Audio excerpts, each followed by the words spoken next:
الحمد لله نحمده ونستعينه ونستغفره ونعوذ بالله من شرور أنفسنا ومن سيئات أعمالنا من يهد الله فلا مضل له ومن يضلله فلا هادي له ونشهد أن لا إله إلا الله ونشهد أن سيدنا ونبينا ومولانا محمدا عبده ورسوله صلى الله تعالى عليه وعلى آله وأصحابه وبارك وسلم تسليما كثيرا.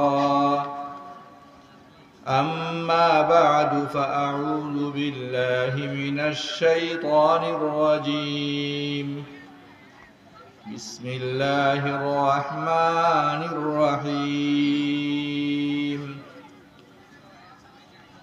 ما لهذا الكتاب لا يغادر صغيرة ولا كبيرة إلا أحصاها. صدق الله مولانا العظيم. আজকের এই মুহদি জলসার উপস্থিত উলামায়ে কেরাম,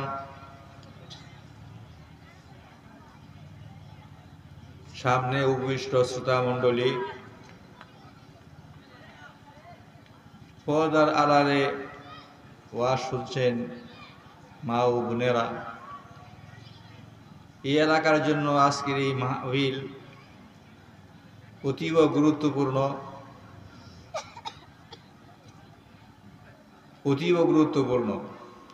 সারা বছর ওয়াজ হয় না, একদিনেই ওয়াজ হয়।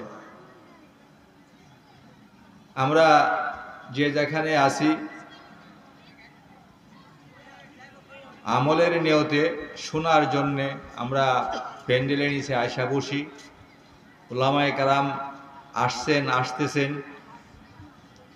যতক্ষণ আপনারা শুনতে রাজি থাকবেন ততক্ষণ পর্যন্তই এই মাহফিল চলবে।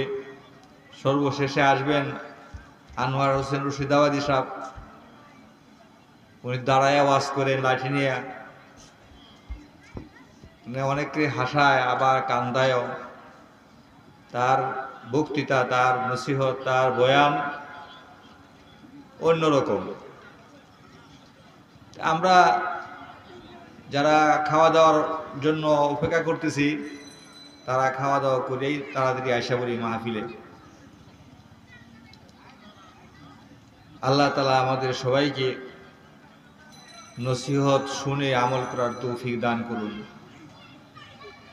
আমি যে আয়াত তেলাওয়াত করেছি, এই আয়াত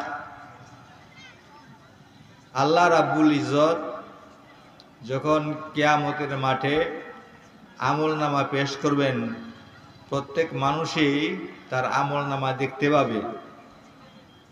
তখন মানুষেরা বলবে, এই আমলনামার কি হলো, এই লেখা বস্তুর কি হলো, যে আমার জীবনের ছোট বড় এমন কোনো কিছুই বাদ রাখে নাই যা এখানেও লিখিত নাই। আমার জীবনের সকল ছোট বড় সব কিছু এখানে দেখা যায়, কোনো কিছুই বাকি রাখে নাই। এটা কি ধরনের আমলনামা আল্লাহ তাআলা আমার জন্য পেশ করেছেন। এটা 100-200 বছর আগে যদি এই অর্থ মানুষকে বোঝানো যাইত, বোঝানোটা বেশি সহজ ছিল না। যারা আল্লাহ রাসূলের প্রতি ঈমান আনতো না তাদেরকে বোঝানো খুব কঠিন ছিল। কিন্তু বর্তমানে এই ব্যাপারটা অতি সহজ হয়ে গেছে। বাংলাদেশে এমন কোনো বাড়ি না, এমন কোনো ঘর নাই যে ঘরের মধ্যে মোবাইল নেই। কি বলেন? একজন রিকশাওয়ালা, একজন মাছ যা জেলে, ছোট থেকে ছোট পদে কাজ করে, এমনকি মুসার জুতা সিলায়, তার কাছে মোবাইল আছে। আছে না নাই?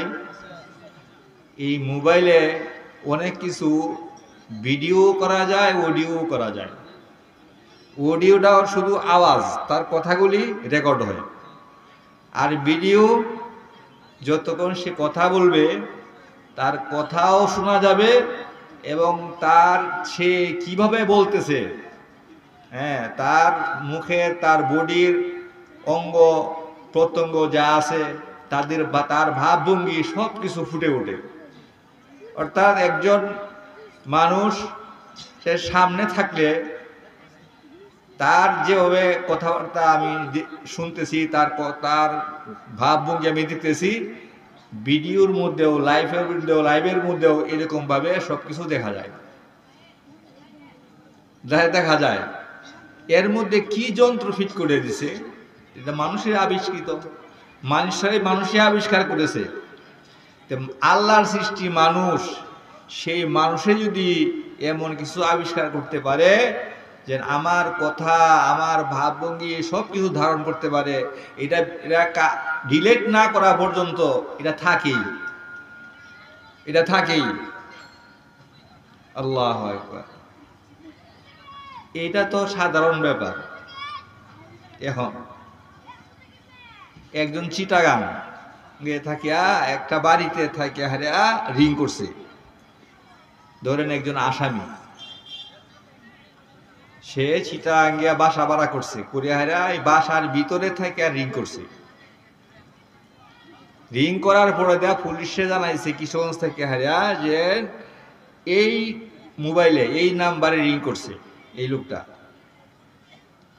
তখন করে কি, এই মোবাইলটা কোন টাওয়ারে, কোন জায়গায়, কোন টাওয়ারের অধীনে আছে এটা নির্ধারণ করে করিয়া গাড়ি নিয়ে ওই বাসাতেই যায়, ওই ঘরেই যায়, তাকে অ্যারেস্ট করে। এরকম হয় না? খালি মোবাইলে যদি চালও থাকে, এমনকি মোবাইল বন্ধ, খালি শুধু তার ভিতরে ব্যাটারিটা থাকে, মোবাইল বন্ধ করে রাখছে কিন্তু ব্যাটারিটা তার ভিতরে আছে। ব্যাটারি থাকলেই খুঁজে তাকে বার করা সম্ভব হবে। এখন ওই যে স্যাটেলাইট ফিট করছে, কৃত্রিম উপগ্রহ প্রত্যেক দেশে, আমাদের দেশের মধ্যে তো, আমাদের দেশেও ফিট করছে, স্যাটেলাইট ফিট করছে। এই স্যাটেলাইটের মাধ্যমে মানুষ অনেক কিছুই, ওই স্যাটেলাইটের মাধ্যমে মানুষের কোন জায়গায় কে কি করতেছে না করতেছে সব কিছু ওইটার মধ্যে ধারণ করতেছে। এক লোক কাতারে থাকে, তার প্রত্যক্ষদর্শী ঘটনা, সে আমার কাছে বলছে যে আমার বাসার সাথের বাসা মালিক, এই মালিক রে পায় না। এই মালিক বাসার ভিতরে খুঁজাও কোথাও পাওয়া যেতেছে না। এই বাসায় অন্য কোনো লোক নাই, বাসার অন্য কোনো লোক নাই, এই বাসাতে মালিক একাই ছিল, কিন্তু কয়েকদিন যাবৎ তাকে খুঁজে পাওয়া যেতেছে না।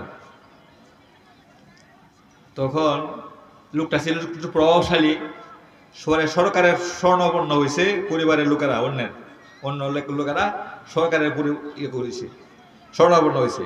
সরকার তার দেশের স্যাটেলাইটের মাধ্যমে এই বাড়ি নির্ধারণ করে হারিয়া সে কোথায় মারা গেছে, কে মারছে এবং কোথায় তারা ফালাইয়া রাখছে, এটা ধরা পড়ছে।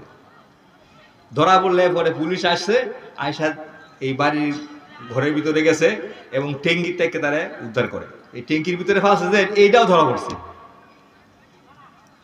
মানুষ যদি এরকম আবিষ্কার করতে পারে, আমাদের খুঁটিনাটি অনেক জিনিস মানুষের আবিষ্কৃত বস্তুতে, যন্ত্রের মধ্যে ধরা পড়তে পারে, আল্লাহ রাব্বুল ইজ্জত যিনি আমাকে সৃষ্টি করছেন, দুনিয়ার সব কিছু সৃষ্টি করছেন, যার শক্তির উপরে কোনো শক্তি নাই, যার কুদরতের উপর কোনো কুদরত নাই, যিনি মহাজ্ঞানী, উনি বলতেছেন কিরামান কাতিবিনা ইয়ালামুনা মা তাফআলুন, হে মানুষ সকল, তোমরা যা করো না করো সব কিছুই কিরামুন কাতিবিনে লিখে রাখতেছেন।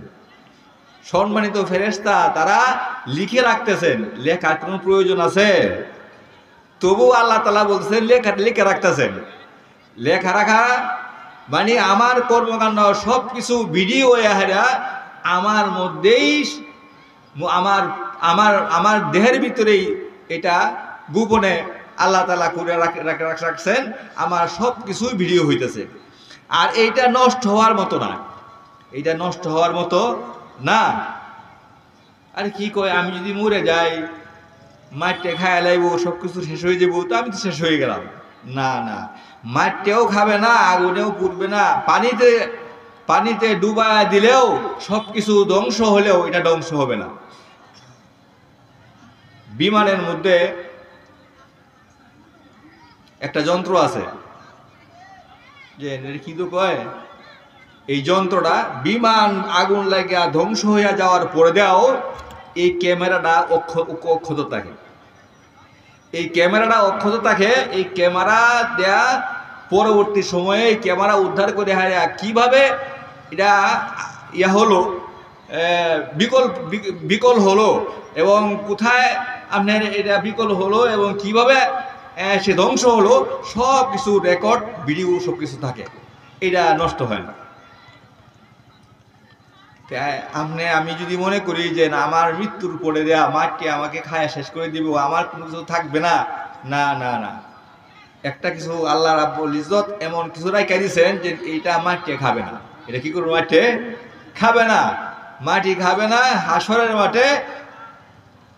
হাসরের মাঠে আমাদেরকে যখন উঠাবেন, কবর থেকে যখন নাকি মানুষ উঠবে, আল্লাহ তাআলা হুকুম করবেন যে তুমি আল্লাহর হুকুমে উঠো, তখন এই মানুষ তার অঙ্গ প্রত্যঙ্গ নিয়ে কি করবে? উঠবে। ও আল্লাহ, আল্লাহ তাআলা বলতেছেন যে তোমরা একদিন বলবে আমলনামা হাতে আসার পরে যে এই কিতাবের কি হলো, যে এই কিতাবটার মধ্যে ছোট বড় সব কিছুই আছে, এমন কোনো কিছু নাই যে আমার জীবনের এমন কোনো কিছু নাই যেটা লিপিবদ্ধ হয় নাই, যেটা রেকর্ড হয় নাই। আল্লাহ তাআলা আমাদের সবাইকে জীবনের সব কিছুকে আল্লাহ তাআলা সামনে রেখে হাজির নাজির করার তৌফিক দান করুন। ইন্নাল্লাহ আলিমুম বিযাতিস সুদূর। আমাদের অন্তরের ভিতরেও যা কিছু কল্পনা জল্পনা আসে, এইগুলাও আল্লাহ তাআলা অবগত আছেন। আল্লাহ তাআলা কি করেন? জানেন। ও আল্লাহ, ওহো, আল্লাহ তাআলা আমাদেরকে এই বিশ্বাস হওয়ার তৌফিক দান করুন, এই বিশ্বাস হওয়ার তৌফিক দান করুন। আল্লাহ যেন আছেন, আল্লাহ যেন আছেন, এটার জন্য অনেক দূরে যাওয়ার দরকার পড়ে। আমাদের মধ্যে কি আছে? আল্লাহ নিদর্শন আছে। আল্লাহ যেন আছেন, নিদর্শন আমাদের মধ্যেই আছে। আমি কয়েক জায়গার মধ্যে এই ঘটনা বলি যে মানুষের সিগনেচার, মানুষের দস্তখত জাল করে লাই, জাল করে না, এমন ভাবেই জাল করে যে ব্যাংকের যে দস্তখতে ব্যাংক থেকে টাকা উঠবে, এই দস্তখতের পর জাল করে ব্যাংক থেকে টাকা উঠে লাই। খালি যদি চেক বুঝে নি তারে, তাহলে ব্যাংক তার দস্তখত জাল করে কি করে টাকা উঠে লাই। এটার প্রমাণ আছে। আমি যদি নাম কই আপনারা সবাই চিনে লাইবেন, এলাকে নাম কইতাম না। বাফের চেক বই ট্রাং বাঙ্গে চেক বইটা নেয়া, এরপরে বাফের নাম সই করিয়া, বাফের দোষ সই করিয়া টিহা উঠাইছে ব্যাংকে থেকে। যদি নাম বলি আপনারা অনেকে চিনবেন, এই জন্য নাম বলতাম না। প্রায় আপনার 30 বছর আগের ঘটনা। দস্তখত জাল করে দেয়, কিন্তু এই যে টিপ সই দিয়ে দেয়, টিপ দিয়ে দেন, বৃদ্ধাঙ্গুলির টিপ দেয়, আঙ্গুলের ছাপ দেয়। এই ছাপ কি একজনের ছাপ আরেকজনের মিলে? 1 ইঞ্চি আধা ইঞ্চি জায়গার মধ্যে আল্লাহ তাআলা কিছু রেখ দিছেন, রেখ, কিন্তু একজনের রেখা আরেকজনের রেখার সাথে মিল নাই। যদি 800 কোটি মানুষ হয়ে থাকে পৃথিবীতে, তাহলে 800 প্রকারেই আপনার কি হবে? টিপ হবে। এই আধা ইঞ্চি জায়গার মধ্যে আল্লাহ তাআলা কি কারিগরি করছেন যে একজন 800 কোটি মানুষের মধ্যে একজনের আঙ্গুলের ছাপ আরেকজনের আঙ্গুলের ছাপের সাথে মিলে না, মিলে না। ওয়াফি আনফুসিহিম আফালা তুবসিরুন, ওয়াফি আনফুসিকুম আফালা তুবসিরুন, তোমাদের শরীরের মধ্যেই আমার নিদর্শন নিহিত আছে। আমি যেন আছি, আমি এক আল্লাহ, আমি যা ইচ্ছা তাই করতে পারি, এটা অন্য হানো চিন্তা করা লাগে না। তোমরা নিজেরা যদি নিজের বডির মধ্যে চিন্তা করো তাহলে কি পাইবা? এটা নিদর্শন পাইবা, চিহ্ন পাইবা, আলামত পাইবা। 800 কোটি মানুষ যদি একসাথে করা হয়, একটা বিরাট মাঠের মধ্যে একসঙ্গে করা হয়, একজনের চেহারার সাথে আরেকজনের চেহারা মিলবে? একজনের চেহারার সাথে আরেকজনের চেহারা মিলবে? মিলবে না তো। এই আদাত জায়গার মধ্যে আল্লাহ তাআলা কি কুদরত ফিট করছেন যে একজনের সাথে আরেকজনের চেহারা কি করে না, মিলে না। গলার আওয়াজ, একজনের সাথে আরেকজনের আওয়াজ মিলে? কৃত্রিম দেহায় কৃত্রিমতা, যেমন একজন আরেকজনের আওয়াজ নকল করলে বুঝা যায় যে নকল হইতেছে, নকল করলেও বোঝা যায় যে নকল হইতেছে। মানুষ, মেয়েও মানুষ, আমরা পুরুষও মানুষ। পুরুষের কণ্ঠ একরকম, মেয়ের কণ্ঠ আরেক রকম। পুরুষের কণ্ঠ একরকম, মেয়ের কণ্ঠ কি আরেক রকম। পুরুষও মানুষ, মেয়েও মানুষ। একটা বয়সে গিয়া পুরুষের মুখের মধ্যে দাড়ি মুছ গজায়, মেয়েদের মুখের মধ্যে দাড়ি মুছ গজায়? হ্যাঁ, তারা মানুষ না? মানুষ। কেন মেয়েদের শরীরের মধ্যে কেন মেয়েদের দাড়ি মুছ উঠে না আর পুরুষের দাড়ি মুছ উঠে? কে করছেন? আল্লাহ করছেন। ওয়াফি আনফুসিকুম আফালা তুবসিরুন, তোমাদের শরীরের ভিতরেই আমার অনেক নিদর্শন রয়ে গেছে, তোমরা তা কি দেখো না, চিন্তা করো না? তোমরা চিন্তা করলেই পাইবা। আল্লাহ তাআলা আমাদেরকে চিন্তা করার তৌফিক দান করুন। এই যে সারা দিন সারা রাত 24টা ঘন্টা আল্লাহ তাআলা দান করছেন আমাদেরকে। 24 ঘন্টা, দিনে 12 ঘন্টা, রাত্রে 12 ঘন্টা। বেশ কম হয়, রাত্রে 12 ঘন্টার 13 ঘন্টা হয়, কোনো সময় 11 ঘন্টা দিন হয়, কোনো সময় 13 ঘন্টা দিন হয়, 11 ঘন্টা কি হয়, রাত হয়। এরকম পার্থক্য আছে। এই যে সময় আল্লাহ তাআলা আমাদেরকে দিচ্ছেন, অনেক ঝামেলা, অনেক ব্যস্ততা। মোবাইল করলে আমি আপনাদের সাক্ষাৎ করতাম, করে না, আমার এখন সময় নাই, আমার ব্যস্ততা খুব বেশি। এত ব্যস্ত মানুষ, কিন্তু যিনি আমাকে সৃষ্টি করছেন উনার ব্যাপারে আমার কোনো চিন্তা নাই, আমার ব্যাপারে আমার কোনো চিন্তা নাই।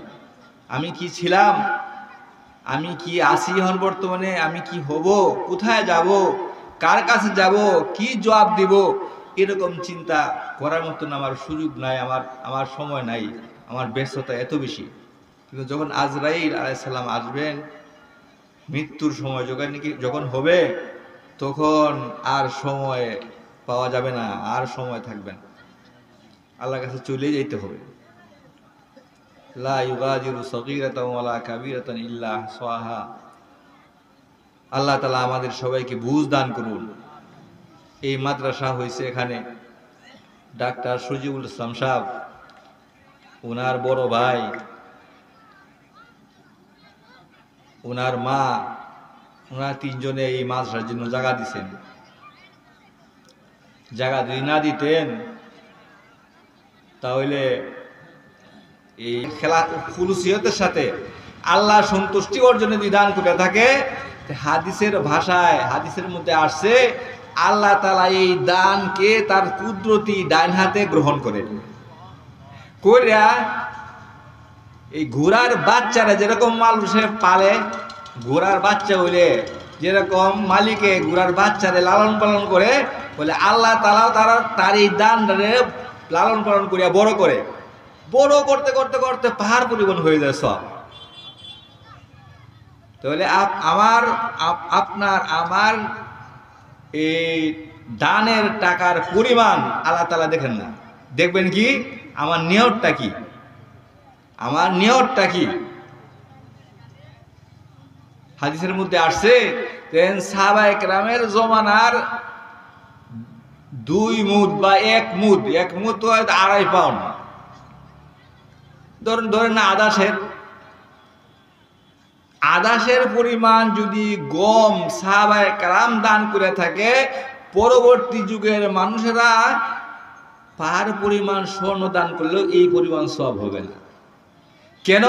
সাহাবায়ে কেরামের অন্তরের মধ্যে তাদের ঈমান এবং ইখলাস, আল্লাহর প্রতি রাজি খুশি এমন ছিল তাদের অন্তরটা, যে এরকম অন্তরের মতন অন্তর পরবর্তী যুগে কোনো বুজুর্গের হবে না, কোনো আল্লাহর ওলির হবে না, দুনিয়ার সমস্ত মানুষেরও মিলিয়াও এরকম হবে না।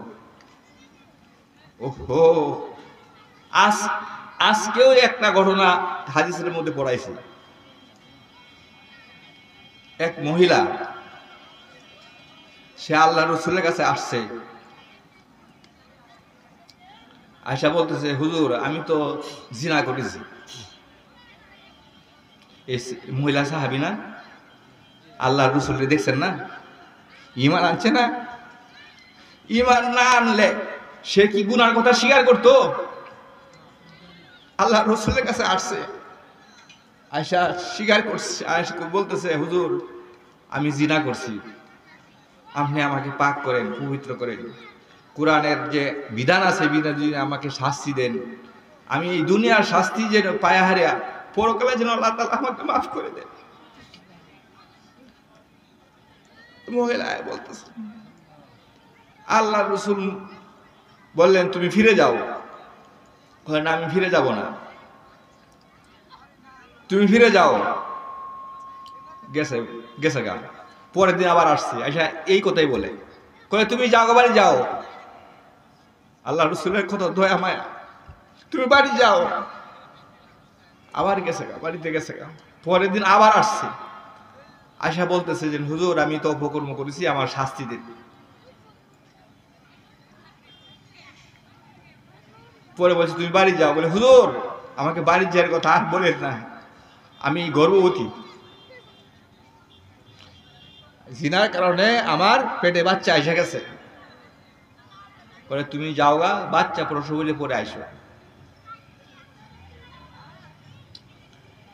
কিছুদিন পরে বাচ্চা জন্মিছে, জন্ম হওয়ার পরে বাচ্চারে কুলে নিয়ে আইছে। হুজুর বাচ্চা, আমার বাচ্চা জন্মিছে, এখন আমাকে শাস্তি দেন। আল্লাহ রাসূল বলেন না, এখন শাস্তি দেওয়া যাবে না, এই বাচ্চার হক আছে, তোমার দুধ পান করার হক। যে পর্যন্ত দুধ খায়, দুধ না ছাড়াবে এই পর্যন্ত তুমি অপেক্ষা করতে হবে।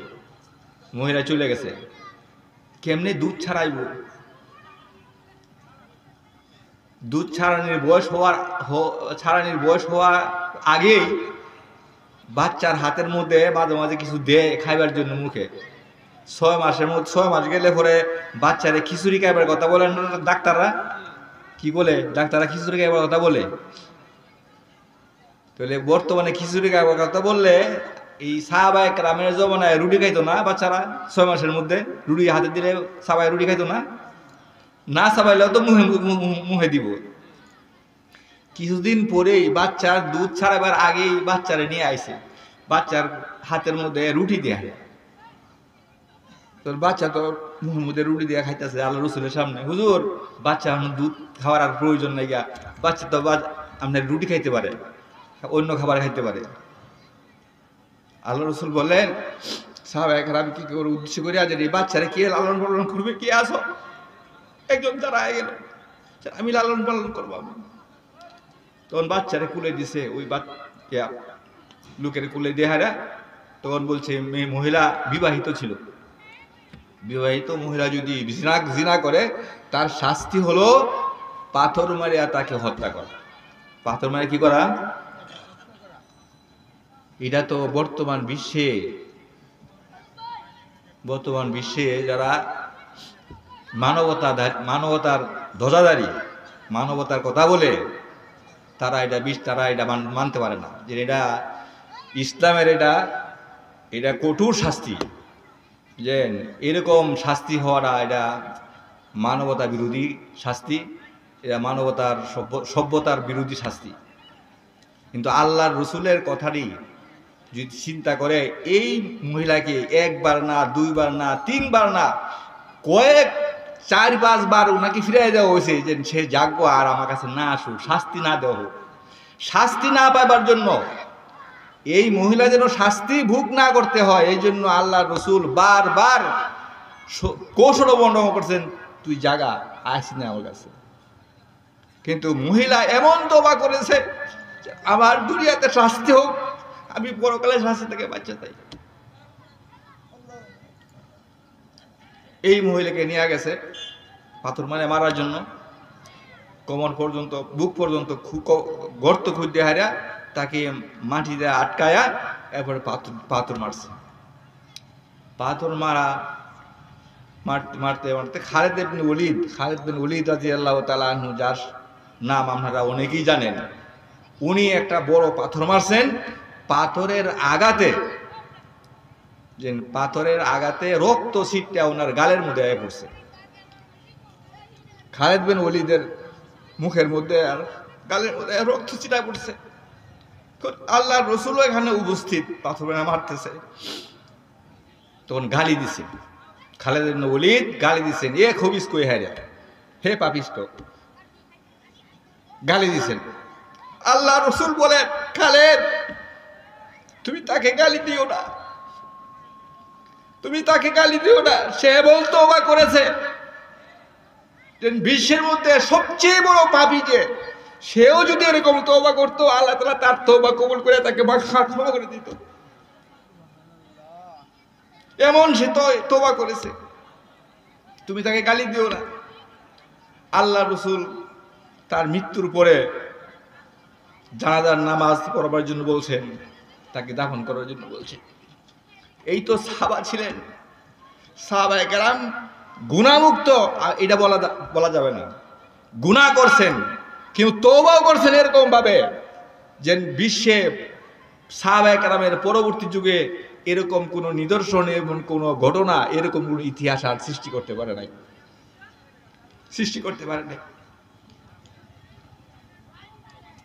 আরেকটা ঘটনা এরকম, মায়েজ রাদিয়াল্লাহু তাআলা আনহু ঘটনা।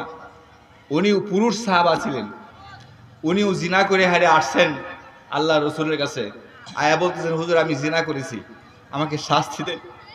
হুজুর মুখ ফিরাই দিচ্ছেন, আবার সামনে গেছে, আয়া বলতেছে, হুজুর আমাকে শাস্তি দেন, আমি তো জিনা করছি। হুজুর মুখ ফিরাই নিছেন, আবার সামনে গেছেন, এরকম ভাবে সামনে গিয়ে আর বলতেছেন, আমি জিনা করছি, হুজুর আমার শাস্তি দেন। এরপরে হুজুর আবার মুখ ফিরাই নিছেন, আবার সামনে গেছেন, সামনে গিয়ে স্বীকার করছেন। কয়বার হইল স্বীকারোক্তি? 4 বার। আল্লাহ রাসূল 4 দিকে মুখ ফিরাইছেন, আর এই ব্যক্তি মায়েজ 4 দিকে ফিরিয়া শুধু 4 বারই স্বীকার করছেন। আল্লাহ রাসূল বললেন, দেখো তুমি 4 বার স্বীকার করছো, 1 বার না, 2 বার না, 3 বার না, কয়বার স্বীকার করছো? 4 বার স্বীকার করছো। হয়তো তুমি কোনো মহিলাকে চুমু খাইছো, কয় না হুজুর আমি চুমু খাই নাই। হয়তো তুমি তার সাথে শরীরের সাথে শরীর মিশাইছো, এরকম। কয় না হুজুর আমি সহবাস করেছি, আমি গুনাহ করেছি। একজন বৈধ পুরুষ আর একজন বৈধ নারীর সাথে যেরকম নাকি মিলামিশা করে, আমি এরকম মিলামিশা করেছি। ওহো, তো আল্লাহ রাসূল বলেন, তুমি কি বিবাহিত? হ্যাঁ বিবাহিত। যাও ওকে পাথর মারো। তাকে পাথর মারিয়া যখন মারতেছেন, তাকে বুক পর্যন্ত গর্ত করিয়া কূপে নাই, এই ছোড়া অবস্থায় তাকে পাথর মারতেছেন। হঠাৎ করে পাথরের আঘাতে সহ্য করতে না পারে হায়রা দৌড় দিছে। সাহাবায়ে কেরামও দৌড়াইতেছেন, দৌড়াইতে দৌড়াইতে পরে শেষ পর্যন্ত নাকি আর দৌড়তে পারে না, তখন পাথরে মানে মারছেন, পাথর পাড়িয়া তাকে মারছেন। আল্লাহ রসুলের কাছে আসছে সাহাবায়ে কেরাম, হুজুর মারিয়া আসছি। কেমনে মারি আইলা? বলে আমরা তো প্রথমত পাথর মারতেছিলাম, কিন্তু সে পাথরের আঘাত সহ্য করতে না পারে একবার দৌড় দিছিল, পরে দৌড়াইয়া তাকে আমরা মারিয়াই থুয়েছি। আল্লাহ রসুল বলেন, সে দৌড়ে পালাইতেছিল, তোমরা তার পিছনে কেন তার কেন দৌড়ে তাকে মারছো? তার ছাড়া দিতে, সে যাইতই গা।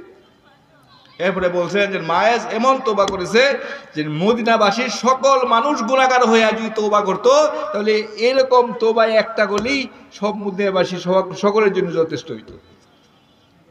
তো সাহাবায়ে কেরাম গুনাহ করেছেন, কিন্তু গুনাহ করার পর তওবাও এরকম করেছেন যে তওবার ইতিহাস পরবর্তী যুগে আর কোনো সময় হয় নাই, হইবেও না। আল্লাহ রাসূলের পরবর্তীতে মর্যাদা কার? সাহাবায়ে কেরামের। আল্লাহ